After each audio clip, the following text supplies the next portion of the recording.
नमस्कार, मी संजय भालेराव शहापूर गजालीत आपले स्वागत आहे। 80,000 जनसामान्यांच्या उपस्थितीत निलेश सांबरेंनी भिवंडी लोकसभा जिंकण्याचा केला निर्धार। डॉक्टर बाबासाहेब आंबेडकरांना अभिप्रेत असलेली लोकशाही देण्यासाठी निवडणूक लढणार। जिजाऊ संघटना महाराष्ट्र यांच्या वतीने आज सायंकाळी 6 वाजता वासिंद येथे निर्धार मेळावा व कृतज्ञता सोहळा आयोजित करण्यात आला होता। या मेळाव्यात 80,000हून अधिक जनसमुदाय उपस्थित होता। या जनसमुदायाला संबोधित करताना निलेश सांबरे यांनी 5 लाख मताधिकांनी भिवंडी लोकसभा निवडणूक जिंकण्याचा निर्धार केला। या प्रसंगी मंचावर बौद्धांचे धम्मगुरू भंते विनय बोधी, मठाधिपती आलोकनाथ महाराज, मुस्लिम धम्मगुरू, ज्येष्ठ पत्रकार कैलाश महापती, भावनादेवी भगवान सांबरे, मोनिका पानवे, वासिंद ग्रामपंचायत सरपंच राजेंद्र मस्कर, उद्योजक दत्ता ठाकरे आदी मान्यवर उपस्थित होते। आम्हा सगळ्यांना पुन्हा एकदा एक नवी दिशा द्यावी। बोला छत्रपती श्री शिवाजी महाराज की, डॉक्टर बाबासाहेब आंबेडकरांचा, जिजाऊ संघटनेचा, निलेश सांबरे साहेब आगे बढो। आपल्या सर्वांशी संवाद साधतील माननीय निलेश सांबरे साहेब। छत्रपती शिवराय आईच्या पोटामध्ये असताना माँसाहेब जिजाऊने वास्तव्य केलेले ही पवित्र भूमी, शहापूरची पवित्र भूमी। त्या भूमीमध्ये आज आपण सर्वजण बसलेले आहेत। माँसाहेब जिजाऊंना आणि छत्रपती शिवाजी महाराजांना वंदन करूया। आजचा आपला कृतज्ञता सोहळा, दरवर्षीप्रमाणे कृतज्ञता सोहळा, ज्या मातांनी समाजासाठी आयुष्य अर्पण केलं त्या आपल्या सर्वांच्या मातोश्री माँसाहेब जिजाऊपासून तर आता बसलेल्या विमलताई पश्चेपर्यंत ज्यांनी खासकळगे खाऊन गरिबीमध्ये आमच्यासारखी पोरं निर्माण केली त्या सर्व मातांना माझा नमस्कार। आज कृतज्ञता सोहळा बरोबरच आपण एक नवीन सोहळा आयोजित करण्यात आलाय की निर्धार, भिवंडी लोकसभा क्षेत्रातील निर्धार मेळावा। हो, आपल्याला करायचा आहे निर्धार शिक्षणाचा। आपण पाहतोय गरिबांच्या मुलांना, हजारो मुलांना शिक्षणाची व्यवस्था नाही। आपल्याला या लोकसभा मतदारसंघातील प्रत्येक विद्यार्थ्याला गुणवत्तेचे शिक्षण मिळालंच पाहिजे, हा निर्धार करावायचा आहे। आज आपल्याला करायचा आहे आरोग्याचा निर्धार। गोरगरीब प्रत्येक व्यक्तीला, ज्याप्रमाणे श्रीमंत अधिकारी लोक किंवा लोकप्रतिनिधी जशा आरोग्य सुविधा घेतात तशा प्रकारचा लाभ आपल्या प्रत्येक व्यक्तीला मिळाला पाहिजे, याचा निर्धार करावायचा आहे। आपल्याला निर्धार करावायचा आहे महिला सक्षमीकरणाचा। प्रत्येक महिला ही आपल्या पुरुषाबरोबरच खांद्याच्या खांदा लावून तिने काम केलं पाहिजे। ज्याप्रमाणे आता आपण मंचावर बघतोय का एका बाजूला डेप्युटी कलेक्टर साहेब बसले तर एका बाजूला IIT झालेली आपली समृद्धी बसलेली, त्याप्रमाणे प्रत्येक ताई आपली व्यवस्थित रोजगाराला लागली पाहिजे, हे आपल्याला बघायचंय। मग अगदी घर बसल्या तिला मुलांचे शिक्षण सांभाळून, घरची कामं सांभाळून जो रोजगार तिला देता येईल, उदाहरणार्थ साबण बनवणे, अगरबत्ती बनवणे, शॅम्पू बनवण्यापासून जो व्यवसाय ती सांगेल तो व्यवसायाचे ट्रेनिंग देऊन तिला आपल्याला तयार करायचं आहे। त्याचबरोबर आपल्याला करायचं आहे की युवकांची बेरोजगारी आज मोठा प्रश्न आपल्याकडे उभा आहे। तर युवकांकडे घरोघरी पोरं शिकलेली विद्यार्थी आहेत, परंतु ही बेरोजगारी संपवण्याचा निर्धार करायचा आपल्याला जिजाऊला। येत्या एका वर्षामध्ये कोकणच्या 5 जिल्ह्यामधून किमान 5,000 विद्यार्थ्यांना सरकारी नोकरी लागली पाहिजे, हा निर्धार करायचा आहे आपल्याला। आणि का मिळू शकत नाही? आपल्या संस्थेच्या 45 अभ्यासिका आहेत, प्रत्येक 30 पोलीस अकॅडमी, 30 ठिकाणी गट क आणि ड चे ट्रेनिंग क्लासेस आहेत, की जेणेकरून आपल्याला आपला विद्यार्थी घडलाच पाहिजे। आता माझ्यानंतर वक्तव्य करणार आहेत मोहिनी भारमलच्या सासूबाई, त्या कशा परिस्थितीमध्ये विद्यार्थी शिकला। मगाशी डेप्युटी कलेक्टर साहेबांना वेळ कमी होता, नाही तर त्यांनीही सांगितलं असतं कशा प्रकारे शिक्षण घेतलं। आज कुठेही कुणाला काळजी करण्याचं कारण नाही का बाबा अंथरूण पाहून पाय पसरा, असं कुठल्याही मायमाऊलीने किंवा वडीलधाऱ्यांनी आता विद्यार्थ्यांना सांगण्याची गरज नाही। जेवढे पाय पसरायची विद्यार्थ्याची ताकद असेल तेवढे अंथरूण उपलब्ध करून देण्याची जबाबदारी आपली आहे, तो निर्धार करण्याचा आजचा दिवस आहे।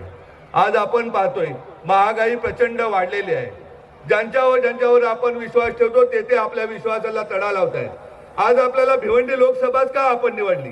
भिवंडी लोकसभेचा निर्धार मेळावा आयोजित केल्याबरोबर रत्नागिरीवरून फोन यायला लागले, रायगडातून फोन येत आहेत, ठाण्यामधून येतात, कल्याणमधून येतात, पालघरचा तर खूप आग्रह झाला की आपल्याकडे निर्धार मेळावा झाला पाहिजे. का लोकांना असं वाटतं का आज आपल्याला पर्याय म्हणून जिजाऊकडे का लोक बघतायत?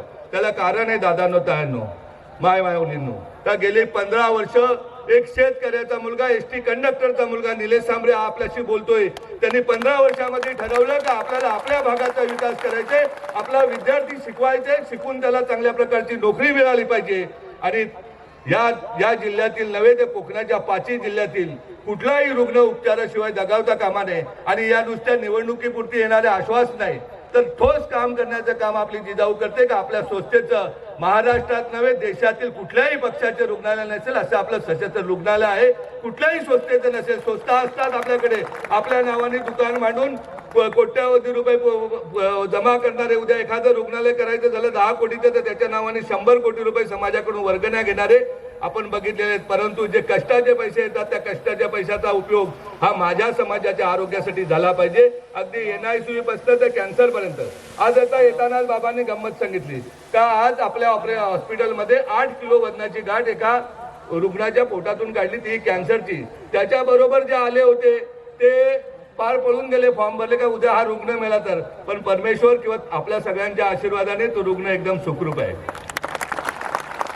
आज येताना दुसरी एक गोष्ट सांगितली. भिवंडी तालुक्यातल्या भारोडी गावचे एक नागरिक होते. आमच्याकडे एक ॲडव्होकेट मॅडम होत्या. त्या मॅडमचे सख्खे मामा 8-8.5 तास त्यांच्या ऑपरेशनचे लागले. दादांनो, आज लीलावती सांगा, बॉम्बे सांगा, टाटा सांगा, या सगळ्या हॉस्पिटलला ज्या सोयी सवलती आहेत त्या आपल्या जिजाऊच्या रुग्णालयामध्ये आहेत. आणि त्या रुग्णालयाचा लाभ आपल्याला आम्हाला सर्वांना घ्यायचा. आणि या सर्व सोयी कष्टानं आलेल्या पैशातूनच होत असतात. नाहीतर आपल्याकडे भिवंडी लोकसभा क्षेत्रात सांगायचं गेलं तर कुठलाही महोत्सव असो, कुठलाही कार्यक्रम असो, कुठलाही समाजाचा कार्यक्रम असो, त्याच्या नावाने कुठेतरी गोडाऊन मधून दादागिरी करून पैसे घेतले जातात. कुठल्या तरी पुढाऱ्याचा फोटो लावण्यासाठी तो मोठ्या प्रमाणात खंडण्या वसूल करून त्या मंडळाला देत असतो. तशा प्रकारची आपली जिजाऊ नाही.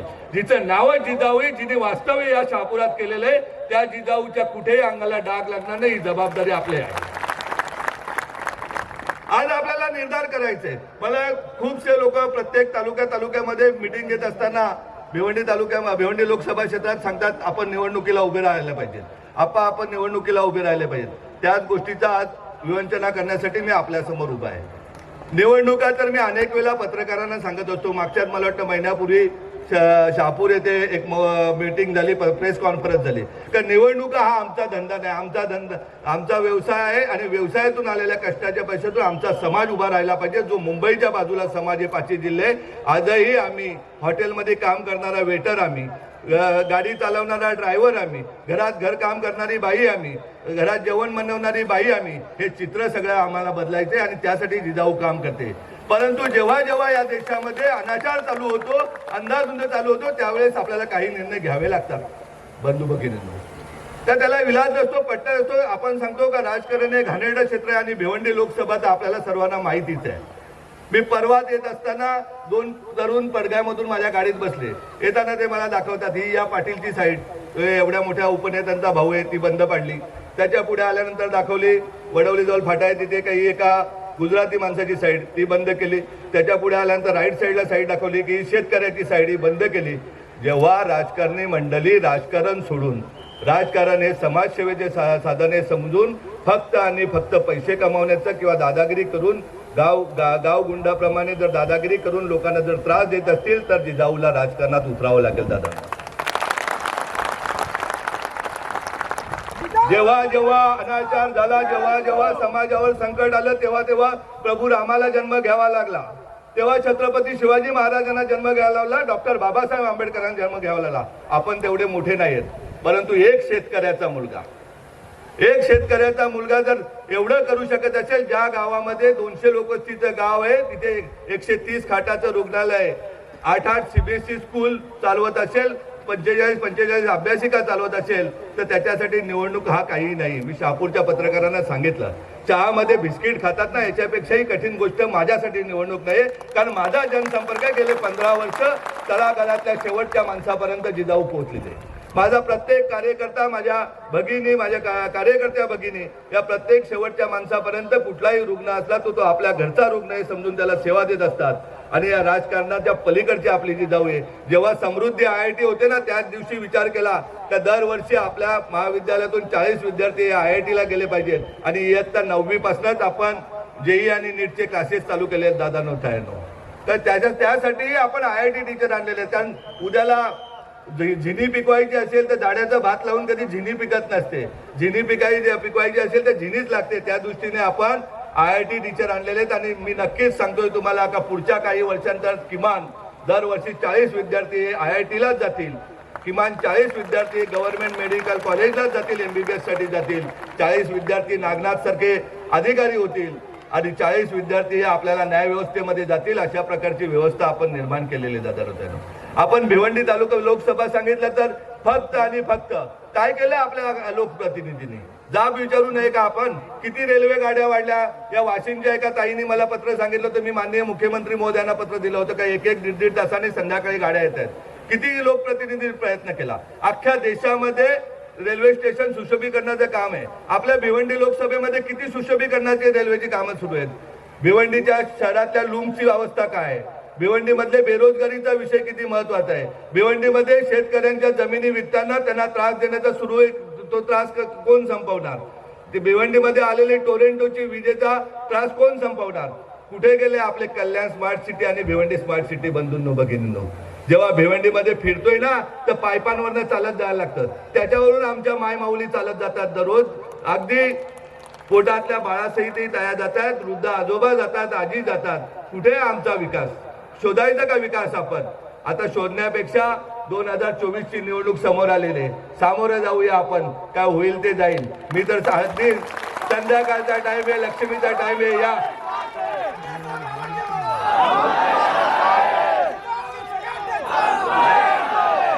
तुम साथ है इसलिए मैं बोल रहा हूं. मला माहिती आहे माझ्या बरोबर या माय माऊलींचा आशीर्वाद आहे. त्याचबरोबर सर्व धर्मगुरू, कारण जिजाऊ काय कुठली जात एक जात मात नाही, सर्व जातीपाती पलीकडे एक माणूस म्हणून काम करत असल्याने सर्वच धर्मगुरू आज आपल्याकडे आणि सर्वांचा आशीर्वाद आपल्याला आहे. त्यामुळे हा शब्द आपल्या डायरीत नाहीच आहे. मी आजही सांगतो, मी 2-3 प्रेस कॉन्फरन्स सांगितलं, ज्या दिवशी निवडणुकीला निलेश सांबरे फॉर्म भरेल त्या दिवशी 5 लाख मतांनी निवडून येईल एवढं तुम्हाला 100% सांगतो. कारण निवडणूक काय माझ्या मुलांना खंडण्या वसूल करण्यासाठी मी निवडणूक नाही लढणार. निवडणूक काय मी कुठल्या गोडाऊनवाल्याला सांगून मला टीव्ही पाठवून दे, मला फ्रीज पाठवून दे, तुझी शेतकऱ्याची जमीन विकायची तिथे दादागिरी करून नाही विकणार. निवडणूक ही डॉक्टर बाबासाहेब आंबेडकरांना अभिप्रेत असलेली लोकशाही देण्यासाठीच मी निवडणूक लढणार आहे. अगदी 100% सांगतोय. संध्याकाळचा टाइम आहे. राजकारणाचं दुकान बंद करण्यासाठी मी निवडणूक लढणार आहे. जेव्हा जेव्हा राक्षस अवतरतात तेव्हा तेव्हा प्रभू रामाला जन्म घ्यावा लागतो. आणि आताच आपण प्रभू रामाच्या मंदिराचं उद्घाटन बघितलेले, त्यामुळे आता आपणही विचार करूया. ही दहशत थांबवायची आहे तर कोणाही तरी घरी शिवाजी जन्माला आलाच पाहिजे. नाही तर आपण बघतोय अनेक शिवाजींना आपण शिवाजी समजून त्यांच्या मागे लागतो आणि निवडणुकीच्या 4-8 दिवस अगोदर ते कुठेतरी गायब होतात, ते आपल्याला दिसतच नाही. हे सगळं बंद करायचे असेल तर तुम्हाला सांगतोय ताट मानेने राजकीय पक्ष हे सर्वच चांगले असतात, त्यांच्या घटना चांगल्या असतात, त्यांचे विचार चांगले असतात. परंतु एखाद्या व्यक्तीचं वृत्तीच वाईट असते की ती कुठेही गंगेच्या पाण्यात जरी धुतली तरी तिला पैसा, करप्शन अगदी 10 लाखाच्या कामापासून शेतकऱ्यांच्या जमिनीपर्यंत, गोडाऊनवाल्यांच्या धंद्यापर्यंत, छोट्या मोठ्या कामामध्ये कुठून पैसा मिळेल असं होतंय. त्यावेळेस आपल्याला राजकारणात पडावं लागेल दादा नव्हतं. आणि पडून आपल्याला काय राजकारण असते, काय सत्ता असते, जी बाबासाहेबांना अभिप्रेत असलेली सत्ता, शिवराज्य, रामराज्य आपल्याला आणण्यासाठी आपल्याला आम्हाला एकत्रितपणे काम करायचे. त्यासाठी मी एकटा लढू शकत नाही. मी तर सांगतोय माझा प्रत्येक मतदार, प्रत्येक कार्यकर्ता हा खासदार असेल. त्यामुळे तुम्हालाही कामाला लागायचे दादा.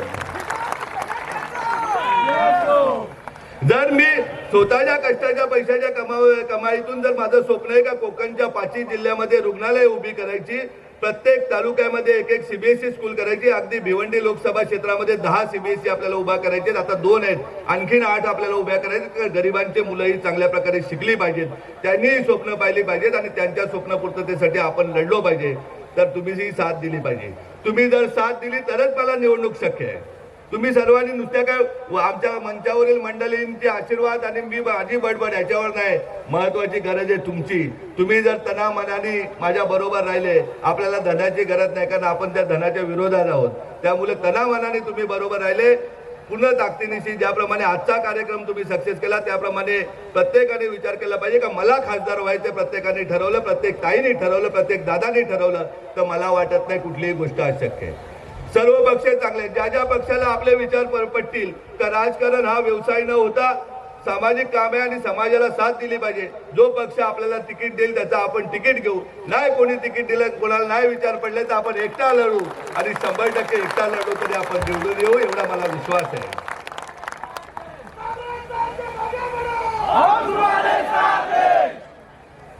आप साथ में रहेंगे तो हम आगे जाएंगे और आपको ही साथ में लेके जाएंगे, इतना शब्द आपको देता हूँ. उशीर खूप झालेले, आपल्याला महापती साहेबांना ऐकायचे आणि मोहिनी बारमलच्या सासूबाईंचं पण ऐकायचं, आणखीन 2-3 विद्यार्थ्यांचे विचार ऐकायचे आहेत. म्हणून मी आता थांबतोय. पुढे 10 ते 12 दिवसामध्ये आपण पालघर लोकसभेचा एक मेळावा घेणार आहे. त्यानंतर बघूया कल्याण आणि ठाणा आणि शेवटचा मेळावा आचारसंहितेच्या अगोदर आपला रत्नागिरी असेल. ज्या वेळेस अनित्य माजेल त्या वेळेस आपल्याला आम्हाला प्रत्येकाला घराघरामध्ये शिवाजी जन्माला घालावं लागेल, जिजाऊ जन्माला घालावं लागेल, एवढं सांगतो आणि मी थांबतो. जय हिंद, जय महाराष्ट्र.